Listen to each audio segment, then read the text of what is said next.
రాజు విద్యార్థి నిరుద్యోగ సమైక్య రాష్ట్ర అధ్యక్షుడిని. ఈరోజు గత 6 రోజులుగా తెలంగాణ రాష్ట్రంలో కాంగ్రెస్ పార్టీ ప్రకటించిన 2 లక్షల ఉద్యోగాలను ప్రకటించాలని చెప్పి ఉస్మానియా యూనివర్సిటీ విద్యార్థి మోతీలాల్ చేస్తున్న దీక్షకు స్పందించిన ప్రభుత్వం ఆయనకు మద్దతుగా ఆయన చేస్తున్న డిమాండ్లను కాపాడాలని చెప్పి ఏదైతే విద్యార్థి సంఘాలుగా మేము తెలంగాణ రాష్ట్ర సాధన కోసం అమరులైనటువంటి అమరవీరుల స్థూపం దగ్గర శాంతియుతంగా నిరసన చేస్తుంటే ఈ ప్రభుత్వం ఈ పోలీసులు వచ్చి మమ్మల్ని అరెస్ట్ చేస్తున్నారు. ఈ రోజు నేను రేవంత్ రెడ్డిని రాష్ట్ర ప్రభుత్వాన్ని అడుగుతా ఉన్నాను.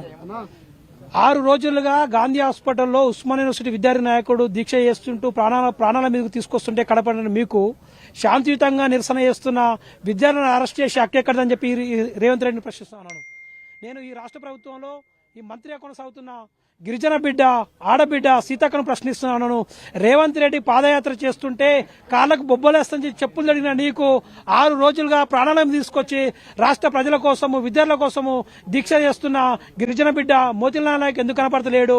రేవంత్ రెడ్డికి చెప్పులు చేయడానికి సిద్ధపడిన నువ్వు నీ గిరిజన ఆత్మగౌరవం ఎట్లా కాపాడుతున్నావు చెప్పి నేను సీతక్క గారిని ప్రశ్నిస్తాను.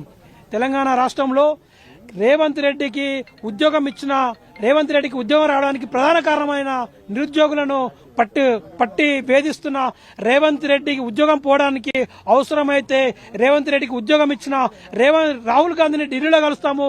రేవంత్ రెడ్డి ఉద్యోగం తీయడానికి మేము ఇక్కడ పోరాటం చేస్తామని తెలియజేస్తూ ఈరోజు ముఖ్యంగా సాయంత్రం వరకు మోతీలాల్ తోటి ప్రభుత్వం చర్చలు జరపాలి, ఆయనతో దీక్ష విరమించాలి. లేని పక్షంలో ఆయన ప్రాణాలకు హాని ఉంది కాబట్టి తక్షణమే స్పందించి సాయంత్రం వరకు మోతీలాల్తో ప్రభుత్వం చర్చలు జరిపి దీక్ష విరమించకపోతే ఈ రోజు సాయంత్రాన్ని గానీ నైట్ గానీ వివిధ విద్యార్థి సంఘాలని నిరుద్యోగులతో చర్చలు జరిపి రేవంత్ రెడ్డి ఇంటిని కూడా ముట్టడిస్తామని చెప్పి ఈ సందర్భంగా తెలియజేస్తూ జై తెలంగాణ.